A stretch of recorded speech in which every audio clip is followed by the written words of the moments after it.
माझं सोलापूर न्यूजमध्ये आपल्या सगळ्यांचं स्वागत.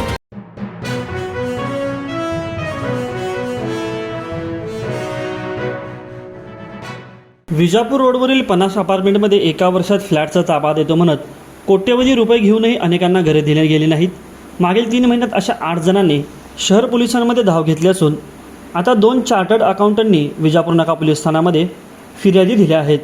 त्यांचंही तब्बल 1.5 कोटींची फसवणूक झाली आहे. चार्टर्ड अकाउंटंट चेतन नंदकिशोर नोगजा राहणार वामननगर जुळे सोलापूर यांच्या फिर्यादीनुसार त्यांच्या लहान भावाने गॅलोर डेव्हलपर्सच्या विजापूर रोडवरील गॅलेक्सी 50मध्ये 2020मध्ये A2401 हा फ्लॅट घेतला असून तो भाडेतत्त्वावर दिला होता. तिथे फ्लॅट घ्यायचा असताना गॅलेक्सी 50 अपार्टमेंटच्या कार्यालयात जाऊन डिसेंबर 2020मध्ये चौकशी केली असता सागर शाह यांच्याशी ओळख झाली. त्यांनी प्रोजेक्टची माहिती दिली. प्रोजेक्ट आवडल्याने मोनाली व अमित थेपडे यांनी भेट घेतली. त्यावेळी A2मधील 1305 क्रमांकाचा 2 BHK फ्लॅट घेण्याचे ठरवले आणि त्यासाठी 44,46,000 रुपये द्यायचे ठरले. त्यापैकी 30 लाख रुपये होम लोनद्वारे दिले. उर्वरित 6,88,000 रुपये आई सुशीला नंदकिशोर यांच्या बँक खात्यातून पाठवले. त्यावर स्टॅम्प ड्युटी 2,58,000 रुपये दिली असून एकूण 39,46,000 रुपये त्यांना देण्यात आले. त्यांचा ॲग्रीमेंट 2 व्यवहार 27 डिसेंबर 2021 रोजी झाला होता. एका वर्षात फ्लॅट देण्याचे मान्य करूनही फ्लॅटचा ताबा दिला नाही.